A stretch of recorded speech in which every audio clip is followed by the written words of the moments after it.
बीमारी थे तो उनका जो बिजनेस खत्म हो गया थे, उसके बाद वो ठीक नहीं होगा। आज सबसे बड़ा सवाल यही है कि इंसानियत को कैसे बचाया जाए। 14 अप्रैल भी सेलिब्रेट करेंगे, वैलेंटाइन डे भी सेलिब्रेट करने वाले हैं। हमसे नफरत करके आपको हाई ब्लड प्रेशर के अलावा कुछ नहीं मिलेगा। अगर आपको ये सारी चीजें लड़ना है तो आइए हमारे साथ, आइए हम लड़ेंगे सरकार को, तो हर चीज का जवाब देंगे। इस देश में सच्चे लोकतंत्र और संविधान को लागू करो और 2 करोड़ युवा को रोजगार दो। इतनी बात रखने का यदि एक इलेक्टेड रिप्रेजेंटेटिव को भी अधिकार नहीं, तो यही वो गुजरात मॉडल है। नमस्कार। प्राइम टाइम में पहले दिल्ली की युवा हुंकार रैली, वो रैली जो पुलिस की मनाही के बावजूद हो सकी, और यहां पर जमा नेताओं ने आज जो केंद्र में सरकार है उस पर फांसीवाद होने का आरोप लगाया है। इस रैली के मंच पर मौजूद एक नेता कन्हैया कुमार भी थे, वो हमारे साथ आज स्टूडियो में हैं। सबसे पहले बात कन्हैया कुमार से करते हैं। कन्हैया, खुश हैं कि आप ये रैली आज हो पाई पुलिस की रोक के बावजूद? सबसे पहले तो सब लोगों को नमस्कार। और पहली बात तो नेता हम लोग नहीं हैं, ये इंट्रोडक्शन हमारे लिए ठीक नहीं है। दूसरी बात ये है कि खुश हैं कि तमाम तरीके के भ्रम फैलाने के बावजूद, कन्फ्यूजन होने के बावजूद लोग जो है आए, और अच्छी संख्या में लोग आए और ये रैली हो सकी, और लोगों के बीच हम अपनी बात रख सके, और मीडिया के माध्यम से और सोशल मीडिया के माध्यम से लोगों तक बात पहुंची कि हमारा एजेंडा क्या है। तो जो मनुस्मृति और संविधान की 2 कॉपियों लेने की बात थी, उसका क्या हुआ? हम लोग जो है वो कॉपी लेकर के वहाँ आए थे। हमारा प्लान था कि हम वहाँ से वो दोनों संविधान और मनुस्मृति की कॉपी लेकर के प्रधानमंत्री आवास तक जाएंगे और उनको देंगे और उनसे आग्रह करेंगे कि आप चुनिए। और मेरे ख्याल से, मैं उम्मीद करता हूं कि देश के प्रधानमंत्री होने के नाते वो देश का संविधान ही चुनेंगे, और जो गैर संवैधानिक चीज़ें हमारे मुल्क के अंदर हो रही है, देश के अंदर हो रही है, बतौर प्रधानमंत्री एक जिम्मेदार पद पर होने के नाते वो इस पे रोक लगाएंगे। कन्हैया, आपको कॉम्प्रोमाइज़ करना पड़ा आप लोगों को आज अपनी बात लोगों तक पहुँचाने के लिए? सबसे बड़ी बात यह है कि हम नहीं चाहते हैं कि बिला वजह हंगामा हो, इसीलिए हमने प्रॉपर परमिशन मांगा पुलिस से। पुलिस ने कहा कि ऑलरेडी वहाँ पे 144 है, जब से जंतर मंतर पे लोगों को प्रदर्शन करने से मना किया गया है और दिल्ली में कहा गया कि कोई और जगह दीजिए प्रदर्शनकारियों को, तो वो जो एक लोकतांत्रिक जगह थी जहाँ पे लोग आकर के अपनी बात रखते थे सरकार के समक्ष, शायद आपको याद हो कि पहले वो जगह बोट क्लब हुआ करता था, ठीक राष्ट्रपति भवन के सामने। तो जो कायदे और सीमाएं हैं उसमें अगर आप रहेंगे तो जनता तक पहुंच सकते हैं, ये बात समझ में आ गई? ये बात बिल्कुल हमारे दिमाग में स्पष्ट है कि हमको संविधान के राह पे चलना है, लोकतंत्र के राह पे चलना है, कानून को अपने हाथ में नहीं लेना है।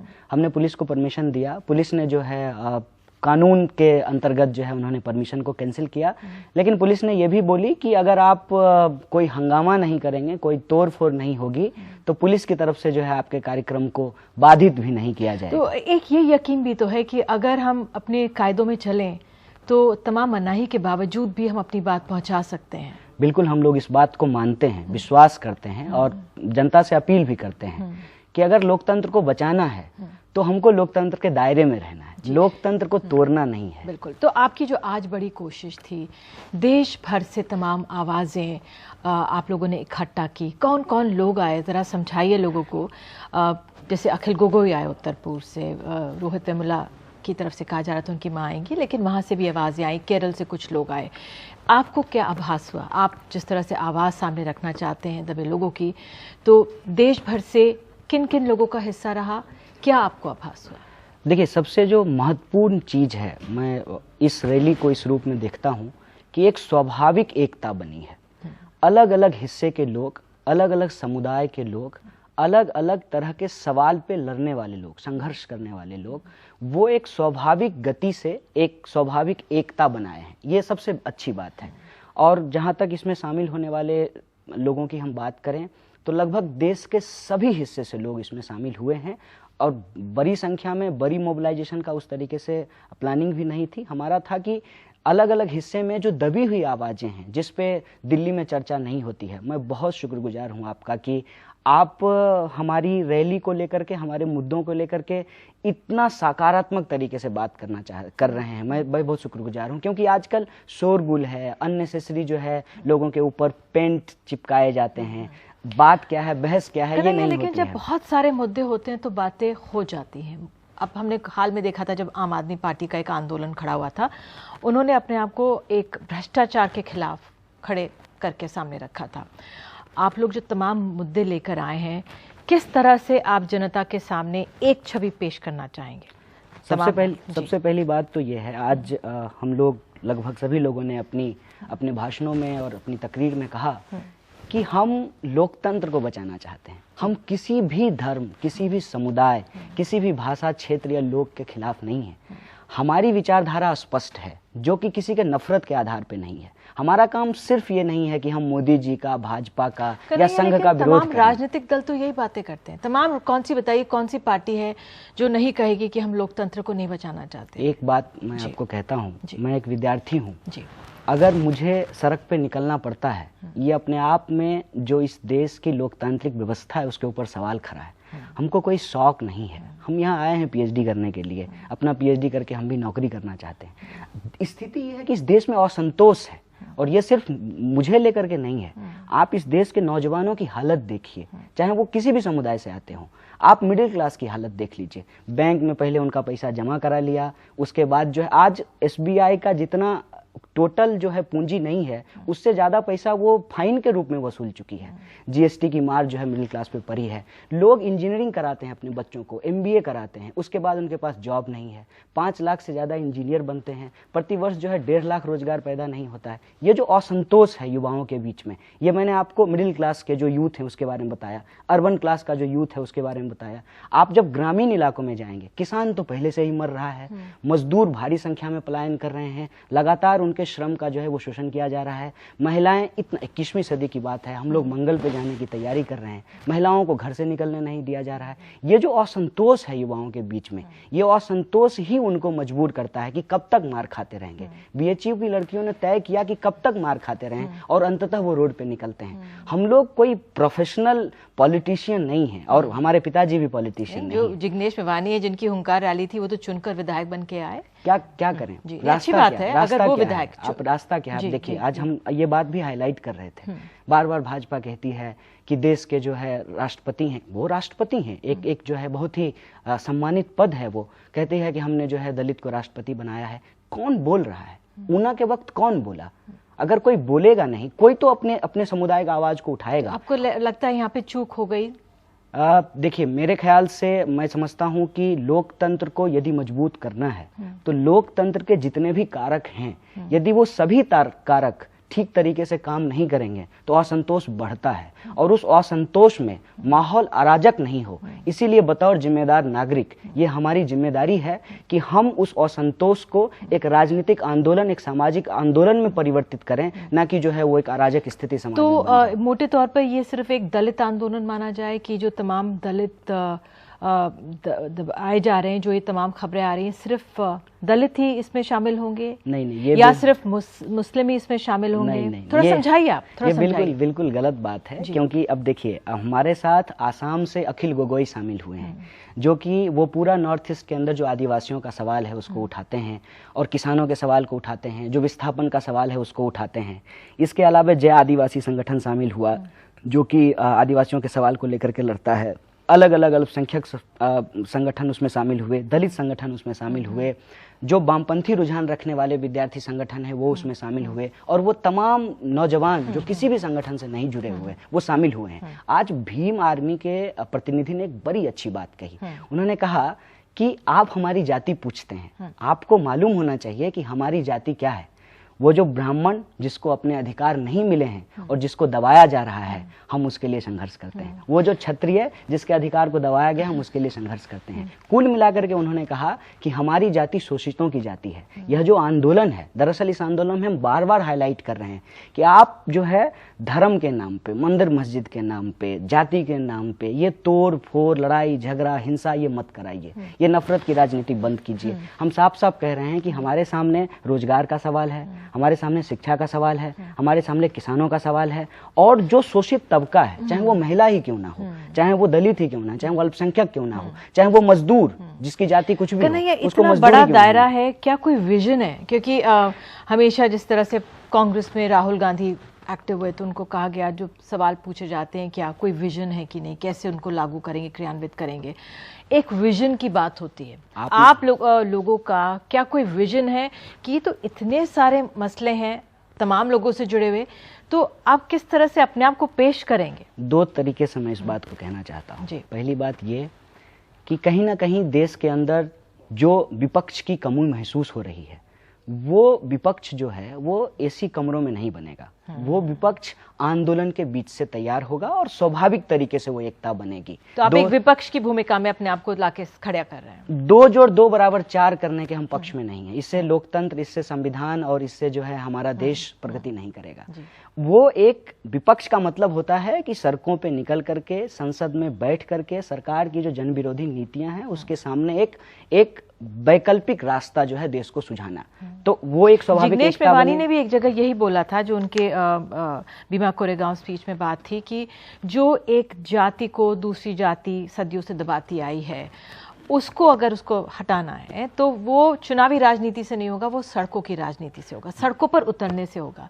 मैंने उनसे भी ये सवाल पूछा था और आपसे भी पूछती हूँ कि कैसे उसे आप लागू करेंगे, क्या विजन क्या है, क्या सोचा है आप लोगों ने? आप लोगों की कुछ चर्चाएं हुई, बातचीत हुई कि सड़क पर उतरें लेकिन फिर हिंसा ना हो ना, फिर उसमें किस तरह से आप लोगों को समझाएंगे? कुछ है, प्लान है, कुछ बातचीत हुई, विचार विमर्श हुआ? मैं बिल्कुल स्पष्ट बात, मैं 3 महापुरुष का नाम लेना चाहता हूँ। महिलाएं भी रही हैं महान हमारे देश में, लेकिन मैं 3 महापुरुषों का नाम ले रहा हूँ। भगत सिंह कहते हैं बम और पिस्तौल इनकलाब नहीं लाता। बाबा साहब भीमराव अंबेडकर ने भी सत्याग्रह का रास्ता चुना।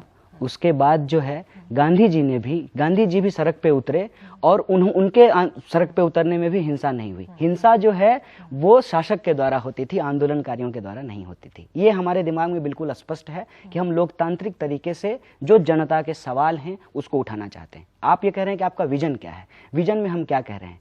विजन के लिए सबसे बेहतरीन डॉक्यूमेंट हमारे पास हमारा संविधान है। उसकी प्रस्तावना क्या कहती है? वो कहती है we the people of India. और ये we the people of India जो है, हम भारत के जो लोग हैं। तो विपक्ष की भूमिका आप लोग में खड़े रहना चाहते हैं और संविधान को फॉलो कर आप सामने आना चाहते हैं। इसको मैंने करेंगे कैसे, इसमें भी 2-3 बात मैं आपको कह देना चाहता हूँ। पहली बात तो ये है कि जिस तरीके से हमारी इकोनॉमी में छोटे उद्योग धंधों को बंद करके बड़े उद्योग घरानों को प्रोत्साहन दिया जा रहा है, इससे रोजगार पैदा नहीं हो सकता है। अब एक एग्जांपल मैं आपको देता हूँ। मैं यहाँ पे, क्योंकि मुझे समय कहा जा रहा है, मैं आपसे यहाँ ये जानना चाहती हूँ, कॉर्पोरेट्स पर आपने तंज कसा, हाँ आपने तंज कसा, लेकिन आप जानते हैं कि जब एक राजनीतिक रूप ले लिया जाता है तो पैसे की जरूरत पड़ती है। आम आदमी पार्टी पर अभी आपने हाल में सुना होगा कि भाई राज्यसभा सीट को लेकर वो कितना सही है गलत है वो अपने आप की बात की बात है, लेकिन एक आरोप लगा उन पर, पैसे की जरूरत पड़ेगी अगर आपको इस समय की राजनीति में टक्कर देनी है जो बड़ी बड़ी पार्टियां उनके पैसे से, तो कॉर्पोरेट्स को आप कैसे दरकिनार करेंगे? नहीं, ये रास्ता नहीं है मैम। मैं एक नौजवान हूँ, इसलिए ये बात मैं आपको कहता हूँ कि माइक्रोसॉफ्ट जो है, माइक्रोसॉफ्ट के सामने जो उबुंटू बना उसमें बहुत पैसा नहीं लगा था। उसमें 5 उत्साही नौजवानों ने एक सॉफ्टवेयर बनाया, एक बड़ी मोनोपोली को उन्होंने धाराशाही कर दिया। अभी जो बिटकॉइन आया है, बिटकॉइन से पूरा का पूरा वर्ल्ड का जो बैंकिंग सिस्टम है वो चैलेंज हो रहा है। मैं क्या कहने की कोशिश कर रहा हूँ? मैं ये कह रहा हूँ कि आप बड़े घरानों को जो 9,000 करोड़ देते हैं, उस 9,000 करोड़ को यदि इस देश के छोटे व्यापारियों को दे देंगे तो ज्यादा रोजगार पैदा होगा, ज्यादा हमारा देश मजबूत होगा और हम ज्यादा लोगों के लिए खुशहाली पैदा कर सकेंगे। तो अगर आप सत्ता में आए तो बड़े जो कारोबारी हैं, उद्योगपति हैं, मैं ये नहीं, देखिए ये बात समझने की है। हम कह रहे हैं कि वो अगर खुद से मार्केट में अपने लिए बेहतर कर रहे हैं वो एक बात है। सरकार के तरफ से प्रोत्साहन जो है वो तो कमजोर लोगों को मिलना चाहिए ना, मेरा ये मत है। अच्छा, जो आपकी बात आज सुन रहे थे तो किसी ने बोला कि सॉफ्ट हिंदुत्व को आप भी फॉलो कर रहे थे। ऐसा है कि आपने बोला जो इंशाअल्लाह कहना चाहे इंशाअल्लाह कहे, जो गिरजाघर जाना चाहता है वहाँ जाए, जो जय श्री राम कहना चाहता है वो भगवान राम का नाम ले, जो गुरुद्वारे जाना चाहता है। तो कन्हैया कुमार भी अब समझने लगे हैं कि सॉफ्ट हिंदुत्व जरूरी है, जिस तरह से गुजरात में हुआ। मैं हमेशा से ये बात समझता हूँ, मैं बार बार कहता हूँ कि मेरी दादी के राम, इस देश की जनता के राम और आरएसएस के राम में फर्क है। ये बात मैं बार बार कहता हूँ। जय श्री राम जो है उसको आरएसएस ने एक पॉलिटिकल नारे की तरह इस्तेमाल किया है। इस देश की आम जनता जब जय श्री राम कहती है तो वो भक्ति भाव, श्रद्धा और आध्यात्म के लिए कहती है। मैं ये कहने की कोशिश कर रहा हूँ कि ये शब्द जो है ना, सॉफ्ट हिंदुत्व और हार्ड हिंदुत्व, ये गलत शब्द है। हम लोग कोई क्रीम नहीं बेच रहे हैं कि मुंह में लगाने का क्रीम है या हाथ में लगाने का क्रीम है। हिंदुत्व हिंदुत्व होता है और हिंदुत्व का हिंदू धर्म से कोई लेना देना नहीं है। हमको हिंदुइज्म और हिंदुत्व के फर्क को समझना चाहिए। हिंदुइज्म इस देश की संस्कृति है, इस देश में लोगों को भगवान मानने का तरीका है, और हिंदुत्व एक पॉलिटिकल एजेंडा है। ठीक है कन्हैया, स्यूडो सेकुलर आप कह सकते हैं किसी को। क्या आपको लगता है जो अब इस समय हिंदुत्व की जिस तरह से आप बात कर रहे हैं, हिंदूवादी सोच, और ये क्या कुछ खतरे में है? देखिए, कुछ लोग कहते हैं कि दलित खतरे में है, कुछ लोग कहते हैं कि मुस्लिम खतरे में है। मैं तो ये देख रहा हूँ कि अगर ये रिजीम रहती है ना, देश, संविधान और लोकतंत्र खतरे में है। और मैं इसको बस एक एग्जांपल से खत्म करना चाहूँगा। हमारे 19 राज्यों में इनका शासन है। तमाम कानून ऐसे लाए जा रहे हैं जो एक समुदाय, जो एक धर्म से जुड़े महिलाओं के लिए कारगर है। अब समलैंगिकता की बात हम देख रहे हैं कि उनमें भी दोबारा आज सुप्रीम कोर्ट कह रहा करिए।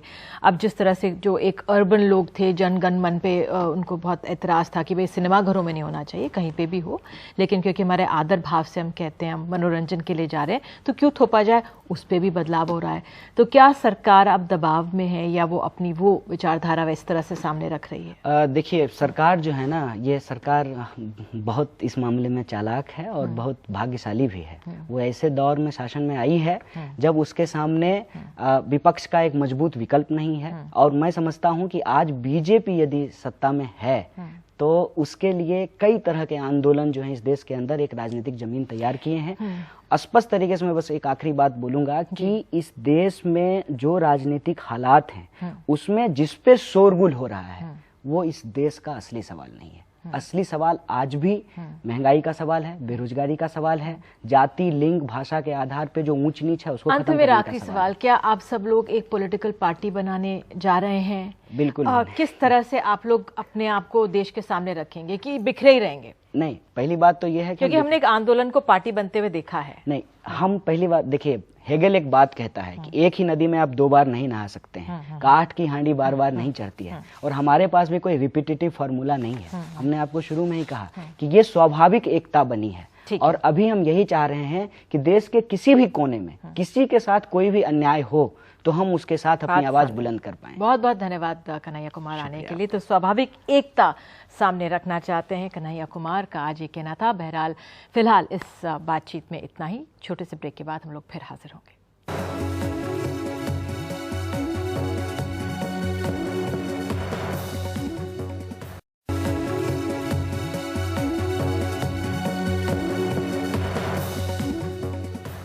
तो आज दिल्ली में पुलिस रोक के बावजूद हुंकार रैली का आयोजन हुआ। गुजरात से आए दलित नेता और विधायक जिग्नेश मेवानी ने दिल्ली की पार्लियामेंट स्ट्रीट पर दलितों और अल्पसंख्यकों पर हो रहे अत्याचार के खिलाफ ये युवा हुंकार रैली की।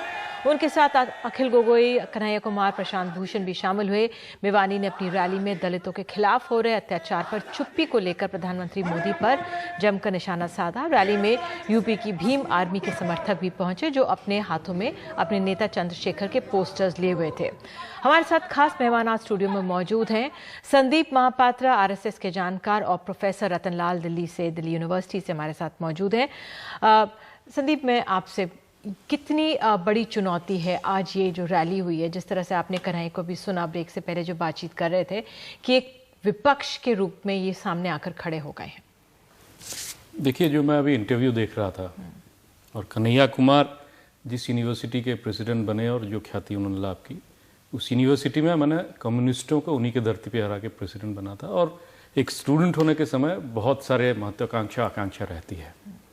कन्हैया कुमार कहते हैं कि वो स्टूडेंट है और ये स्टूडेंट है तो इसलिए इस तरह की वो आशा पोषण करते हैं। परंतु आपने जो प्रश्न उठाया था उसी इंटरव्यू के दौरान, वो बहुत ही महत्वता रखती है। आम आदमी पार्टी वो भी इसी तरह से ही एक मूवमेंट के नाते शुरू हुई थी, इंडिया अगेंस्ट करप्शन। आज लेकिन उसका, मैं आ रहा हूँ आपके प्रश्न पे आ रहा हूँ। आज आम आदमी पार्टी या कोई भी और पॉलिटिकल पार्टीज हैं, उनके बीच कोई अंतर नहीं है। पहला तो ये एक बिंदु है जो हमको ध्यान रखना चाहिए। दूसरा बिंदु, एक विपक्ष के नाते खड़े होने का, क्या कांग्रेस या फिर बाकी सारे जो पॉलिटिकल पार्टीज हैं इन लोगों को स्पेस देंगे। और आज जो विपक्ष की बात इसलिए कर रहे हैं कि 31 दिसंबर से लेके आज हम जब 9 जनवरी में हैं, काफी सारे परिवर्तन हुए हैं। संदीप, ये विपक्ष की बात इसलिए कर रहे हैं क्योंकि ये असंतोष जो हमारे समाज में है उस पर चुप्पियों को लेकर ये खड़े हो गए। 9 दिन में ही इनका जो स्ट्रेटेजी में चेंज हुआ है उसको मैं आपके पास उजागर कर रहा हूँ। 31 दिसंबर की जो घटना, जो भीमा कोरेगांव आज तक एक कल्चरल प्रोग्राम के नाते वहाँ पे चलता था, उस दिन जब ये वहाँ पे कार्यक्रम किया गया, यलगार परिषद, वहाँ पे कौन कौन थे? नक्सल्स भी नेता भी थे, पीएफआई के नेता थे। जब मीडिया में और बाकी सारे जगह ये बात हुई कि भाई ये किस तरह किस दिशा में जा रहे हैं, आज ये टोन डाउन करके कह रहे हैं कि हम विपक्ष के नाते आएंगे। अगर विपक्ष के नाते आते हैं तो अच्छी बात है, भारत एक गणतंत्र है, आप पे अगर काबिलियत है, अगर जनता आपको एक्सेप्ट करती है, निश्चित रूप से आप उभर के आइए। परंतु टोन डाउन किया है, मुझे टोन डाउन इसीलिए किया है कि इनका जो एजेंडा था वो धीरे धीरे एक्सपोज हुआ। 31 दिसंबर में कौन को वहां पे पार्टिसिपेट किए थे, जब लोगों को पता चला कि पीएफआई जैसे संस्था, वहां पे नक्सल्स वहां पे मौजूद थे, वहां पे भारत तेरे टुकड़े होंगे के नारे लगाने वाले उमर खालिद जैसे व्यक्ति थे। अब जब सब बात वहां पे सारी कुछ बात आई तो आज टोन डाउन करके ये कह रहे हैं कि विपक्ष के नाते एक कंस्ट्रक्टिव बात कर रहे हैं, लेकिन इनका अगर देखेंगे, अगर इसको सतह को थोड़ा कुदरेंगे तो कहीं ना कहीं वही भारत तेरे टुकड़े होंगे की मानसिकता वाले लोग उनके साथ हैं। ये कब तक चल सकता है? भारत नहीं चलता हो रहा है। आज अगर मेवानी कह रहा है कि उमर खालिद मेरा हीरो है तो क्या मैसेज दे रहे हैं? आप कह रहे हैं कि यूथ को हम रिप्रेजेंट कर रहे हैं, तो यूथ को क्या आप इस तरह से मैसेज हमारा देश एक युवा देश है, युवा देश है, लेकिन भारत तेरे टुकड़े होंगे इस तरह के अगर युवा कोई रखता है, आप अगर सहमत है या कोई और सहमत है तो मैं तो असहमत हूँ। उनको मुबारक अगर वो कोई सहमत है तो। देखिए, मुझे लगता है कि वो भारत तेरे टुकड़े होंगे, वो मामला अभी कोर्ट और पुलिस तमाम उस पर हुई है बातचीत, और अगर उमर खालिद दोषी होंगे तो जाहिर है हम लोग को जुडिशरी पर विश्वास रखना चाहिए कि इसको पॉलिटिकल गिमिक और पॉलिटिकल जार्गन के लेवल पे नहीं लेके जाना चाहिए। दूसरा, यलगार परिषद पुणे में हुई थी और हिंसा कहीं और हुआ है, भीमा कोरेगांव। तो ये बात हमें ध्यान में रखनी होगी। पिछली बार भी मैंने आपसे कहा था कि ये दलितों के प्रति एक जो हिंसा की प्रवृत्ति है लगातार बढ़ रही है, चाहे सहारनपुर हो, चाहे ऊना हो, चाहे भीमा कोरेगांव हो, चाहे इंस्टीट्यूशंस में हम लोग काम करते हैं, जिस माइंडसेट के साथ अथॉरिटीज़ बिहेव करती हैं, चाहे यूनिवर्सिटी कॉलेज हर जगह आप ले लीजिए। मैं 20 साल से पढ़ा रहा हूँ और मैं व्यक्तिगत अनुभव से आपको कह सकता हूँ कि जैसे जैसे थोड़ा सा कॉन्फिडेंस का लेवल दलित वंचित जमात में आगे बढ़ रहा है, वैसे वैसे जो लोग सत्ता में बैठे हुए हैं वो इसको टॉलरेट नहीं कर पा रहे हैं, क्योंकि उनकी मनोवृत्ति है कि इनको हीन दीनहीन देखना। तो इस तरीके से दो मनोवृत्तियों का टकराव हो रहा है। टकराव वन तरफ वायलेंस, अगर आप हम ये मानेंगे और तमाम मामले सामने आ रहे हैं, लेकिन 2014 में हमने देखा था इन लोगों ने वोट किया था, बीजेपी सरकार के लिए वोट किया था। तो संदीप, जो ये इतना सब कुछ बदला है, क्या इसके लिए सरकार कहाँ पे अपने आप को दोषी मानती है? जो ये चुप्पी, बार बार जो ये शब्द कन्हैया भी कह रहे थे, एक प्लेटफॉर्म दे दिया गया है। नहीं, बात देखिए, सरकार की मैं यहाँ नुमाइंदा नहीं हूँ, वो सरकार की नुमाइंदा वो करेंगे जी। दलित मुद्दे पे जो लोग बात कर रहे हैं, जो अनुसूचित जाति वर्ग के विशेष के बात कर रहे हैं, मुझे दुख इस बात से होता है जब केरल में संघ का एक स्वयंसेवक दलित हुए, उसकी हत्या की जाती है, वहां पे चुप्पी क्यों? ये काउंटर क्वेश्चन भी मैं कर सकता हूं। अगर सरकार किसी स्तर पे अगर आप किसी कुछ लोगों का मानना है कि नहीं काम कर रही, तो निश्चित रूप से आप आवाज उठाइए। सबसे बड़ी जो दिक्कत है इस तरह के मूवमेंट्स का कि दिग्भ्रमित ना हो जाए। अगर आप कुछ कंस्ट्रक्टिव कर रहे हैं, आपका स्वागत है, परंतु सिलेक्टिव आप अगर काम करेंगे, केरल में हत्याएं होती है, बंगाल में हत्या, पुणे में एक दलित लड़के को जला के मार दिया गया एक खास वर्ग के लोगों के द्वारा। देखिए, मैं तो समय लोग चुप रहे। मैं कहने का तात्पर्य है कि अगर आप राजनीति कर रहे हैं किसी वर्ग विशेष का, तो आप चुप्पी केवल मात्र अपने राजनीतिक निहित स्वार्थ के लिए ना रहें, सब जगह आप अपना आवाज उठाएं। अगर आप यहाँ पे ऊना में कर रहे हैं, या वहां जो हुआ गलत है, सजा मिलनी चाहिए, मैं तो यही कहूंगा। और संघ के परम पूजनीय सरल संघ चालक ने भी ये बात कही है, किसी को अपने हाथ कानून नहीं लेना चाहिए। परंतु वो लोग जो दलित को अपने राजनीति का अस्त्र बना के बहुत ऊंचे स्तर पर पहुंच गए हैं, वो लोग चुप क्यों रहते हैं जब वो स्वयंसेवक होता है? ये सबसे बड़ा प्रश्न ऐसा है। किसी भी तरह का, मैंने प्रवृत्ति की बात की है, और प्रवृत्ति किसी भी पॉलिटिकल पार्टी में हो सकता है। जो प्रवृत्ति, जिस प्रवृत्ति की हम बात कर रहे हैं, जनेऊ बनाम गैर जनेऊ, जो मनु की संस्कृति, मिथकीय मनु की संस्कृति से आ रहा है, वो बीजेपी में भी हो सकता है, कांग्रेस में भी हो सकता है, किसी भी पार्टी में हो सकता है। मैंने सामाजिक सांस्कृतिक रूप से मैंने ये बात कही है कि क्यों बढ़ती है दलितों के प्रति हिंसा, चाहे वो केरल हो, चाहे गुजरात हो, चाहे उत्तर प्रदेश हो, चाहे बिहार, अभी बिंदी कुमारी का मामला आपने देखा। तो जो हिंसा की जो प्रवृत्ति है, इसका पॉलिटिकल पार्टी से खाली, लेकिन पिछले 3 वर्षों में कई बार होता है कि एक मर्यादा होती है कि इस तरह के हिंसा में पॉलिटिकल पार्टीज के अध्यक्ष जाते हैं, बात करते हैं, सरकार के नुमाइंदे जाते हैं। यहाँ तो जिस तरीके से बढ़ी है हिंसा, उससे लग रहा है कि पुलिस प्रशासन, लोकल प्रशासन, सरकार और सरकार को चलाने वाले तमाम संगठन सब क्लब कर गए हैं एक साथ। संदीप, क्या कोई बीजेपी, आप बीजेपी की तरफ से नहीं है लेकिन आप संघ के जानकार हैं, एक ठोस बड़ा एक दलित नेता सामने नहीं रख पाए जो इन ऐसे मसलों पर अपनी चुप्पी तोड़ते या सफाई देते या बोलते? क्योंकि प्रधानमंत्री जिस तरह से बार बार ये विपक्ष का ये जो प्लेटफॉर्म है कह रहा है कि प्रधानमंत्री चुप रहे, तो कौन बोलेगा? अब उदित राज है, रामविलास पासवान है, जनरली जो लोग आए हैं दलित नेता वो आउटसोर्स किए गए हैं। बंगारू लक्ष्मण आए थे संघ में, लेकिन उसके अलावा और तो कोई था नहीं। तो अगर विपक्ष ये आरोप लगाता है संघ पर, बीजेपी पर, कि आपके पास तो कोई नेता ही नहीं दलित बड़ा नेता, तो फिर क्या जवाब है? उसका कारण क्या है कि विपक्ष जो अनुसूचित वर्ग के लोग संघ के विचारधारा से जुड़े हुए हैं उनको वो मानता नहीं है। आप अगर आंकड़े देखेंगे, आज के समय में सबसे ज्यादा विधायक, सबसे ज्यादा एमपीज, सबसे ज्यादा राज्यसभा में जो एमपीज हैं बीजेपी से जो लोग हैं, अनुसूचित जाति के बहुत लोग हैं। पहली बात यह है। दूसरी बात ये कहना कि केवल एक रिप्रेजेंटेटिव के नाते कि कोई बात रख सकता है, मैं केवल एक ही उदाहरण दूंगा निधि जी। एक उत्तर प्रदेश राज्य में, बहुत बड़ा राज्य, एक महिला वहां पे मुख्यमंत्री बनी और इसी राजनीति के कारण बनी। उसके बाद क्या हुआ? उस समाज का उत्थान करने के बजाय आज आप भी जाइए दिल्ली में एक ऐसी जगह जहां पे एक स्मारक बनी है, नोएडा में जाइए, लखनऊ में जाइए, किस तरह के वहां पे मूर्तियां बनी हैं। कहने का तात्पर्य यह है कि दलितों को केवल मात्र वोट बैंक की पॉलिटिक्स के हिसाब से बहुत सारे राजनीतिक पार्टी ने यूज किया। संघ का ये मानना है कि धर्म और जाति के नाम पे देश को नहीं बांटना चाहिए, और संघ का ये परंपरा रहा है कि कभी किसी की जाति नहीं पूछती। भाई साहब हंस रहे हैं, शायद संघ के कभी शाखा में आएंगे तो उनको पता चलेगा। संघ शुरू से ही 1925 से, और ये हिस्टोरिकली ये रिकॉर्डेड है। गांधी जी भी गए थे जब वर्धा में एक शाखा लगी थी, वो भी आश्चर्यचकित हो गए थे कि वहां पे किसी ने किसी की जात नहीं पूछी। बाबा साहेब अम्बेडकर भी जब गए थे संघ के शाखा में, वो भी आश्चर्यचकित हो गए कि संघ में ये जात पात की ये भेदभाव नहीं है। तो इस तरह के जो हम लोग बात कर रहे हैं आज, जो कास्ट की बात, वो संघ उसको इंप्लीमेंट करके दिखाइए कि देश में जो का छुआछूत के भेदभाव या कास्ट के बेसिस पे भेदभाव नहीं हो रहा, वो संघ इंप्लीमेंट करके दिखाइए। देखिए ऐसा है, जातीय भेदभाव और दमन कोई प्रेस कॉन्फ्रेंस करके और एफिडेविट देके करता नहीं, एक मनोवृत्ति होती है। लोग समझ लेते हैं क्या करना है, नहीं करना है। अगर इनकी नैरेटिव को हम मान लेते हैं तो इस देश में दलितों की कोई समस्या ही नहीं है, ट्राइबल कोई समस्या नहीं है। भाई हमारे राष्ट्रपति हमारे दलित हैं, पिछड़ी जाति के हमारे प्रधानमंत्री बने हुए हैं। तो ये काम कीजिए ना, 4 शंकराचार्य हैं, एक एससी, एक एसटी, एक ओबीसी बना दीजिए। मुस्लिम से तो परहेज है, तो एक महिला शंकराचार्य बना दीजिए। कहाँ दलितों को समस्या है? सिंबॉलिक देखिए, बात क्या है कि इनकी राजनीति जो है सिंबॉलिक। मायावती भी आपकी बनी थी। मायावती से आपने कभी प्रश्न किया? सबसे प्रश्न, लखनऊ में क्या किया उन्होंने, नोएडा में क्या किया? हमारा बाकी सारे लोग आज जब महाराष्ट्र में जो लोग उतर के आ रहे हैं दलित राजनीति के नाम पे, उनसे आप प्रश्न करिए कि बाबा साहेब अम्बेडकर ने जो पार्टी की स्थापना की थी आज कितने धड़े में बटी है और किस लिए बटी है। यहाँ पे आके टीवी स्टूडियो में दिल्ली में ये हम लोगों का एक तरफ अठावले साहब का अलग बात है। अठावले साहब, ठीक है, मैं वही कह रहा हूँ। देखिए मैं तो पिछले प्रोग्राम में है कि राजनीति मेरा रैली क्या संदेश देके गई है? संदेश ये कि ये देख एकदम है, जब राजनेता और राजनीतिक पार्टी जब सवाल नहीं करेंगे, उनकी चुप्पी रहेगी तो समाज जगता है। और जिस सर प्लीज अगर आप बोल लीजिए, उसके बाद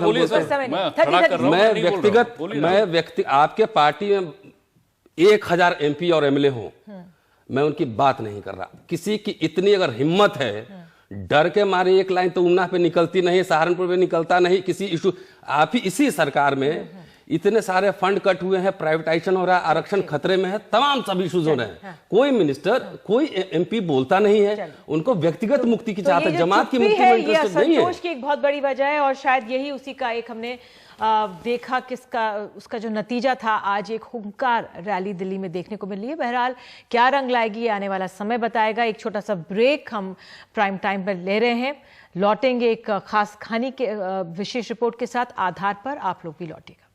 धन्यवाद।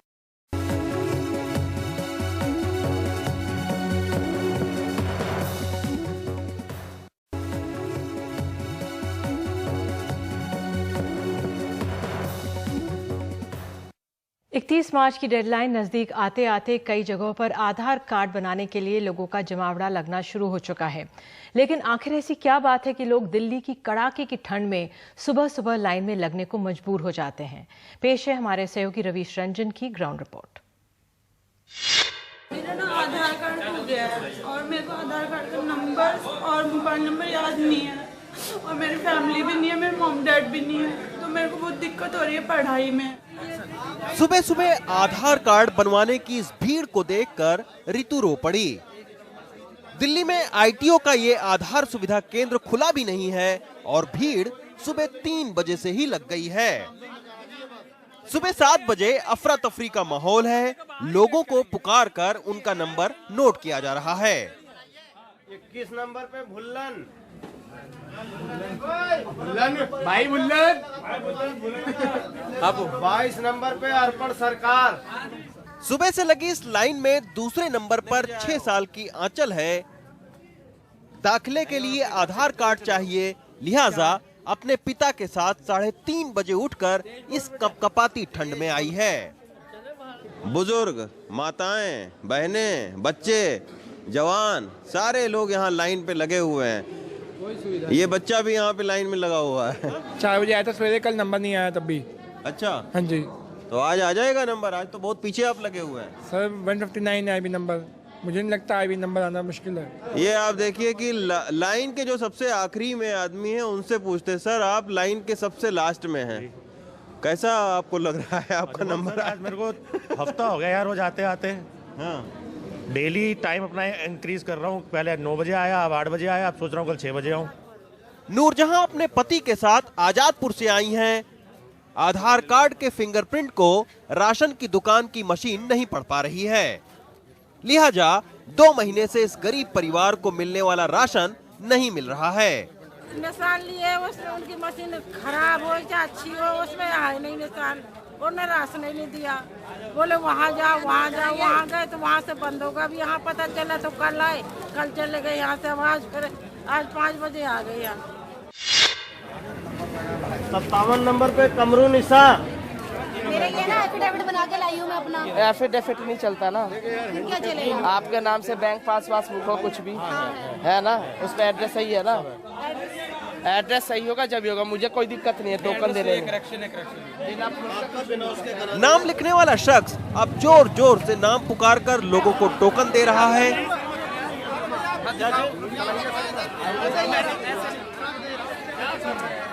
इस दौरान भी धक्का मुक्की और लाइन में खड़े होने की नसीहत।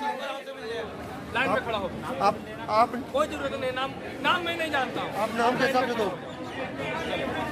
बहुत मुश्किल के मिला भाई साहब, 5 मिनट से लाइन में लगा हुआ हूँ, उसके बाद मेरे को जाके एक टोकन मिला है। बहुत बुरा हाल है यहाँ पर। ठीक है ना। इसी केंद्र पर तकनीकी खराबी की सूचना भी लगी है। यहाँ आधार नंबर देकर जानकारी हासिल करने वालों को मायूसी हाथ लग रही है। जो दिल्ली के 92 बैंक हैं जिनमें ये कहा जा रहा है कि इसमें आधार कार्ड से संबंधित कोई भी अगर शिकायत हो तो यहाँ पर आप जाके आप अपनी शिकायत को दूर करवा सकते हैं। तो हम चलकर बैंक में भी देखते हैं कि आखिर वहाँ के क्या हालात हैं।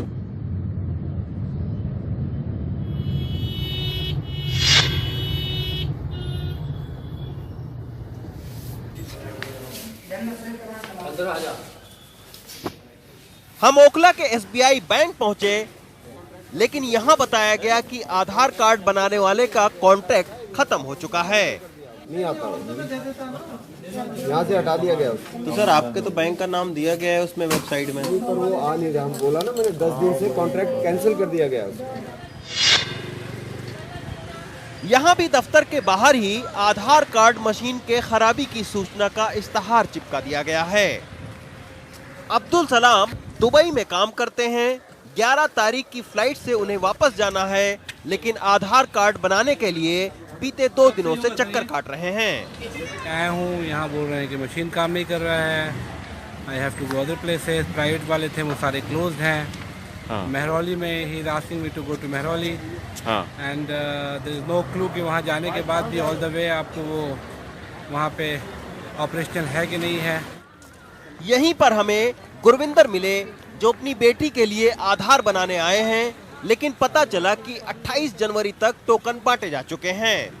बच्चे की एडमिशन करानी है स्कूल में। हाँ। तो उन्होंने कहा आधार कार्ड लगेगा उसमें। हाँ। तो इधर आए हैं तो ये कह रहे हैं कि 28 तारीख तक बुकिंग हुई पड़ी है फुल।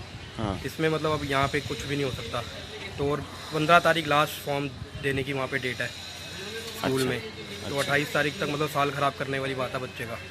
और जहाँ जाए प्रगति मैदान के लिए बोलते हैं, वहाँ पे सुबह से लाइन लगती है। आधार कार्ड पर एक के बाद एक विवाद सामने आ रहा है, लेकिन कार्ड संबंधी जब ये शिकायत राजधानी दिल्ली में है तो दूर दराज के इलाकों का हाल आप समझ सकते हैं। डिजिटल इंडिया के दौर में बीते कई दिनों से आधार कार्ड की मशीन खराब है और इसी के चलते लोगों को फिजिकली आधार सेवा केंद्र पर सुबह 3 बजे से ही लाइन में खड़े होना पड़ रहा है। जिंदगी में आधार को बहुत सारी जगहों पर अनिवार्य बना दिया गया है, इसी के चलते लोग हैरान परेशान हैं और सरकार जज्बाती। दिल्ली से रवीश रंजन शुक्ला, एनडीटीवी इंडिया।